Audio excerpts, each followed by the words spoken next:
What if I told you that the wealthiest, most elegant women over 40, 50 and beyond, the ones that you see on the streets of Paris or Geneva or walking into an art opening on the Upper East Side, would never ever wear the very same things that are hiding in your closet right now? And it's not about designer labels. In fact, the most elegant women I've seen don't show them off at all. And it's not about spending a fortune either. It's about knowing which colors and styles instantly cheapen your look and what to wear instead to look expensive, elegant, and timeless. If we're just meeting for the first time, hi, I'm Alice. I'm an artist and interior designer, and I've studied color psychology for years. And I help mature women look and feel their best using the science of color. I've spent years at gallery openings in New York watching wealthy art collectors kind of glide in, looking so elegant, so put together, without a single logo in sight.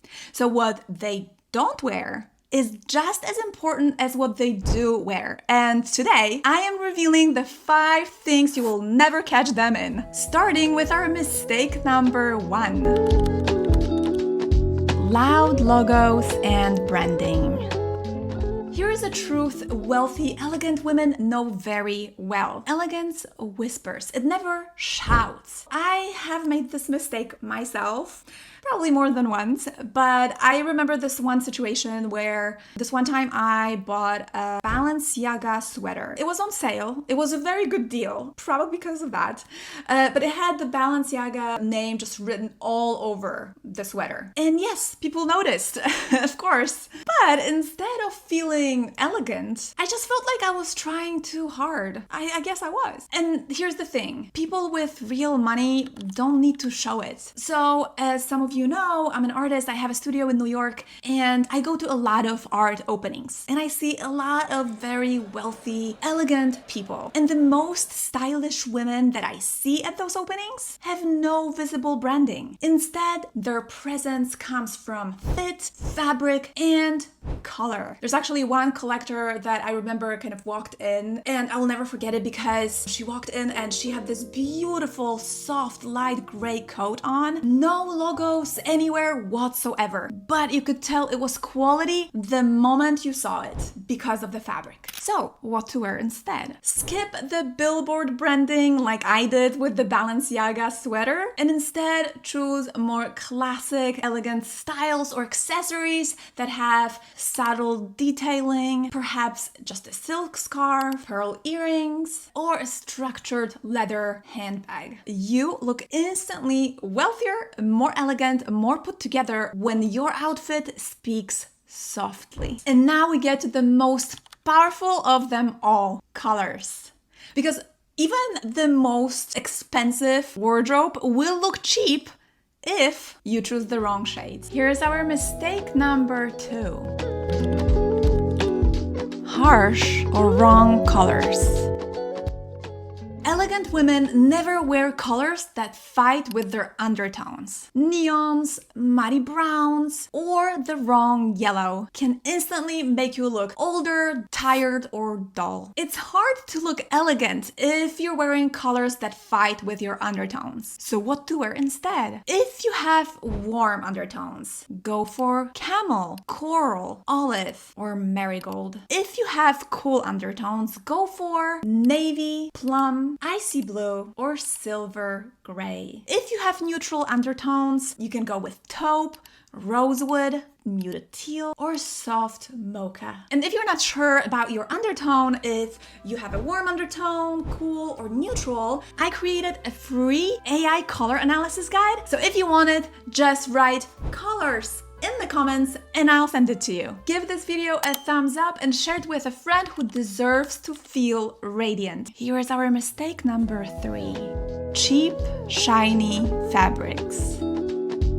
So let's talk about fabrics that look cheap or flimsy. Elegant women never wear clingy polyester blouses or thin dresses that instantly wrinkle or anything that looks like it could fall apart in the wash. And these fabrics don't just age you, they make a well-cut piece look very inexpensive. Before moving to the United States, I lived in Geneva, where billionaires kind of blend into cafes in a very understated chic fashion. I noticed a lot of women just wearing the simplest silk blouses or cashmere cardigans or fine wool pants. Nothing screaming for attention. But when the light hit those fabrics, they looked glowing, beautiful. And I remember thinking, okay, this is the real secret. Fabric, not anything flashy. Good quality fabric is what makes the outfit look so much more elegant and elevated. So what to wear instead? Go for natural fibers, silk, cashmere, fine wool, cotton poplin. But it doesn't have to be so expensive.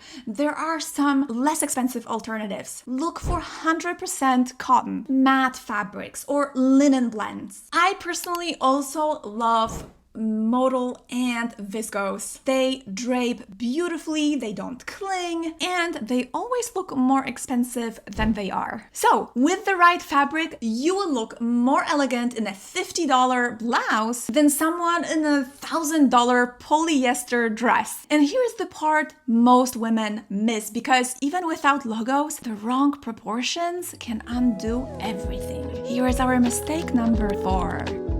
Wrong proportions.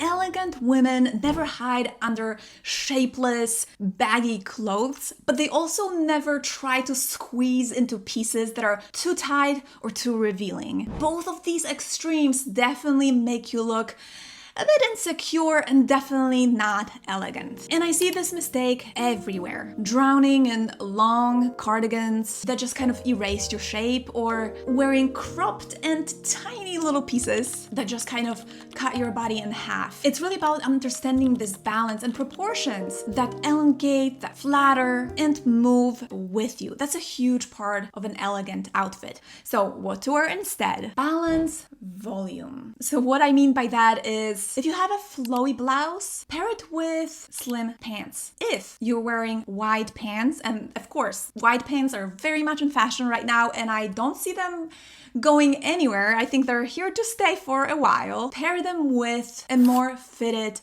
top. And a perfectly tailored blazer is worth its weight in gold. It frames your shoulders, it defines your waist, and if you wear it with jeans, it will even make your jeans look chic. And if the shirt is too long, it's always good to either tuck it in or use a belt to achieve the right proportions and elongate your legs. So proportions are the difference between a frumpy looking outfit and an effortless one. Get the proportions right and you instantly look slimmer, taller, and more modern. So let me know in the comments what you think about outfits that are either oversized or very, very fitted. Let me know in the comments. Now, let's talk about our next mistake, because even if you've nailed fabric, logos, proportions, and color, the final mistake can still make your outfit look cheap instead of elegant. Our mistake number 5. Overdone accessories and makeup. I've seen women completely ruin their beautiful outfit with clashing, bulky necklaces, or makeup shades, or eyeshadows that don't match their undertones. Meanwhile, a pair of pearl earrings and a swipe of a lipstick in the right color can actually look more elegant or more expensive than the biggest diamonds in the room. So what to wear instead? One hero accessory. Choose a necklace, earrings, or a silk scarf, just not everything all at once. So when you edit down your finishing touches, your natural beauty becomes the star. And honestly, nothing looks more expensive and more elegant than that. Go with gold jewelry for warm undertones, silver or platinum if you have cool undertones, and makeup that enhances your natural beauty instead of hiding it. Personally, I have some of my favorite makeup essentials. I've used Estee Lauder for years, and I also love Makeup by Mario setting powder. It looks like an Instagram filter